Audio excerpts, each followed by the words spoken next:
So now I'm back with we could call it a summary of our 7-year ownership of the 2015 Nissan Leaf that we own.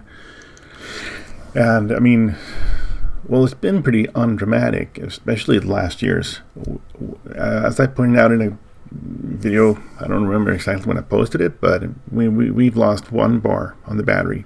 That's about it. Otherwise, there's been nothing. I mean, we've been changing tires, like since we live in Sweden, we have summer and winter tires. And we've gone through, first the tires that came with the car, it had a set of summer tires and a set of winter tires. The summer tires were on the original, rims that came with the car, and then the studless winter tires were on the Nissan's accessory rims that you could get. So, and we changed out the summer tires once, and we're still running on those. And then you got to remember that the car, when we got it, it had only been driven like 19,000 kilometers. So I mean the threads on the wheels were barely used. But so we changed out those ones, and then we've changed out the winter tires once, and we're going to have to change winter tires, till next winter. So the winter 2023, 24. So if we still have the car, and I mean, I don't know. But there's been really nothing apart from the things we pointed out in the previous videos. But, the car's been running. We need to change the brake pads on the rear brakes. We got, when we went in for the yearly inspection, in Sweden it works the way that when you get a new car, you do your first inspection after 3 years, and then you do your second inspection after 2 years after that, and then you do it every year after that. And at our last inspection, they pointed out that you need to replace the brake pads in the back, that they're worn out. They're not totally gone, but they're worn out to the point that you need to change them out. And so that's about it. I mean, one set of brake pads for the back, we changed them in the front. I don't remember when it was, because we had this sound coming off the brakes when you started the car, and when you started driving the car, and we still have that. It's not a screeching sound, but it's a hissing sound, like the brakes would be, applied. But I don't know if that's just due to the fact that you don't use the brakes that often. You never had any problem. Then there's never been any, because if the brakes are on all the time, you tend to get overheating, and that's never been a problem. So on the brakes, so it's not a problem, and it's never been a problem. But so that's basically what we're going to have to do: change the brake pads in the back, and then get new winter tires. Before, I think you have to have winter tires in Sweden from the 1st of December every year until 15th of April. That's the law. So that's basically it. And otherwise, it's been nothing. I mean, as I said, we lost one bar, and I can feel, or maybe it's just placebo, but I get the feeling that the range has decreased more. When I look at Leaf Spy, it still tells me that the state of health on the battery is like 83-84%, as it's been for a long time. And I mean, that's totally normal, because batteries in electric cars, or lithium batteries, they degrade in that way. So the first, you lose not a lot, but you get the initial degradation going pretty quickly, and then it slows down. And I mean, the only problem with the Leaf is that since it has pretty limited, at least the 24 kilowatt hour Leaf that we have, it has a very limited range to begin with. So when you lose one bar and you go down 18% on capacity, you can feel that pretty decently. Like when we got the car and we drove it home, okay, sure, we didn't know better, but we did stints on that drive home that were like 138, 132 kilometers in highway driving, 90 kilometers an hour, 100, 110. And sure, we were getting pretty low, but there was never a problem. I think on the way home, apart from the fact we got stranded late in the game, so to speak, the only thing, I mean, I don't remember exactly, but my remembrance of this is that we only got the first, battery low warning, not the very low warning. ever, apart from when we got stranded, of course. And so that shows, I mean, if we drove 138 kilometers, sure, in a decent weather, I mean, 8-9 degrees, Celsius, and going down to like 2 in the total stretch. And today, if you're going to do the same drive, like in 9 degrees, you can get, I mean, let's just say you drive it down to the, first battery warning, low warning, you get that at like 19%.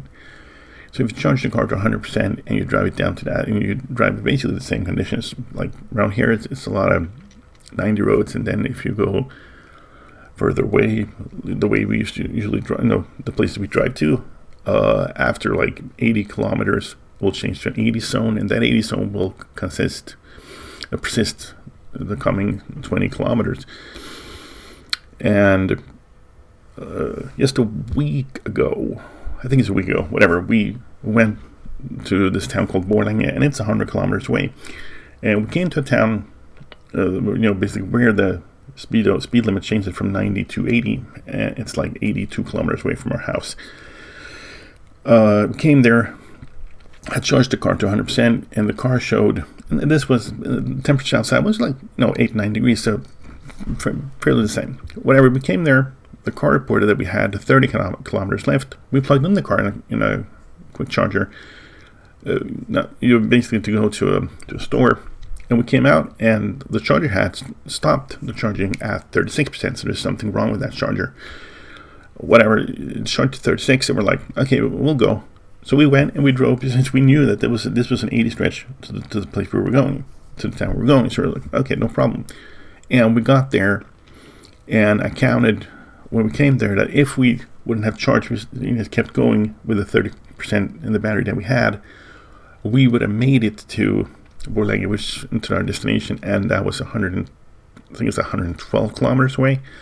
That's what the odometer showed.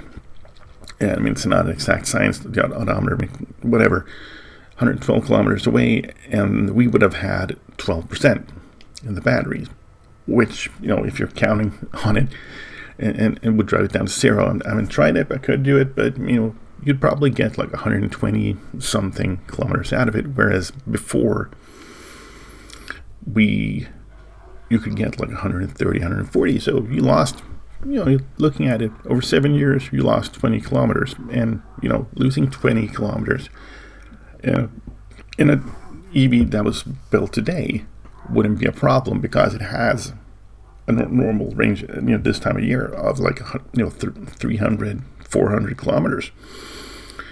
So after 7 years, if you have degradation, that is, 20 kilometers, well, that's not a problem. But in a car that, when it was brand new, realistically got 140, 145 kilometers maybe out of it in normal driving, if you lose 20 there, that's, you can see it pretty clearly. But, apart from anything else, that's basically it. The degradation seems to have stopped. I mean, sure, we're probably going to lose our second bar sometime soon. The car has been driven at this point like 134,000 kilometers, something like that. It's like the first year is like 2016, 2017, 2018, 2019. We were out a lot, during our vacation, summer, drove really long distances. But the last years, that's just not happened. I mean, we have a friend that has a Maxus Unique 5, Chinese, big 7-seater electric car. Go check out his channel if you're interested in his, car. He has a couple of videos on that. He's named Proooosits, with 4 O's. And so we've been, once we've gone away in the summer, gone to Germany, to my beer or whatever, we've used his car, mainly because, not really because it has longer range, but it actually can tow. So you can put a trailer on it back there. And sure, I mean, it does, summer with trailer, like 200 kilometers, so it's a difference, but it's more to do with the space and whatnot. And that's just made it so that we don't really use our car that way. I mean, maybe we'll in the future when don't know, we've been starting to think about and been doing for a while that maybe we should get a new car. But the problem is we're looking like, well, so what could we get? And we're thinking like, okay, let's get the 28 kilowatt Hyundai Ioniq that was introduced in 2016. I think it was produced until 2018, maybe even longer. I don't know. But been looking at those. But the thing is that the used market prices on electric cars in Sweden they've gone up like 25% or something like that. So, I mean, that car with a decent mileage on it, let's say a 2018, 2017, whatever, like a year or two ago, it would have been, I mean, I don't know, maybe 17, 18,000 euros max. That car today on the used market is like 21, 22, even 23,000 euros. So it's a lot more expensive. And then we started to look at like the ID3. It's a really good car. I mean, I've tried it out, and it's a decent upgrade. Of course, anything new today, if you're looking at range or whatever and features in it, then there's a lot more to choose from. But the problem is, first, there is a decent amount of used cars on the market if you look at like ID3s in Sweden. But then other cars, there are not that many of them because people have just gotten them. Like if you buy a car in Swedish people tend to keep their cars for longer than people in other countries. The average time that the person had a new car in Sweden, I don't know, this is like 15 years ago. I haven't seen any new stats on it. But the average time in Sweden that a person keeps his car, if he buys a new car or a decent new car like we did, is in 9 years. Whereas if you look at Germany and same time period, that time was like 3 years. So that means that there's the amount of used cars coming out on the market, especially today when the electric cars of today have the decent range they have, features, whatnot. The only real need to upgrade is if you need more space in the car. So like if you got an ID3 or an equivalent car, like let's say 2020, 2019, then you're going to keep it for a longer period of time. Whereas if you got a Nissan Leaf in 2016, like we did, a lot of people have moved on from those to, cars with better range. And really the biggest issue, I think, for a lot of people, sure, is the range. But second, and really closely, is probably the charging. The fact that the Nissan Leaf uses the CHAdeMO for quick charging, whereas all other cars in Sweden and Europe in general uses the CCS standard. And the CHAdeMO standard is going away. It's not like it's going to disappear tomorrow, but that's starting to be a problem. Like you're starting to look, hey, let's go somewhere. And you realize that, I can get there, but I have to drive really slowly between this and this charger, maybe even this and this. So like if you're doing a long road trip and you're doing like 10, 12 stops, then to charge, then at like 2 of those legs, you maybe actually have to slow down because it's a long stretch between them, and the CHAdeMO charging infrastructure has gotten, there's new chargers, but not in the same sense that like a lot of new chargers in Sweden. I'd say, I don't have any numbers on this, but let's say 85-90% of all new quick chargers in Sweden only have CCS, not CHAdeMO. Whereas some of them, like the 10, maybe 15% of them, the new ones, do have. Sure, you have the old ones too. So, I mean, the ones that were there like a year ago or 2 years ago, they're still there. But the problem is that the infrastructure has gotten a lot better for charging, but it's not become that much better if you have a car with CHAdeMO. So, well, so that's one of the main reasons too. So like range and the fact that it has CHAdeMO, because CHAdeMO is it's dead standard. It's not dead like you're not going to be able to use your car today, but it's just a matter of how many years are you going to be able to use your car.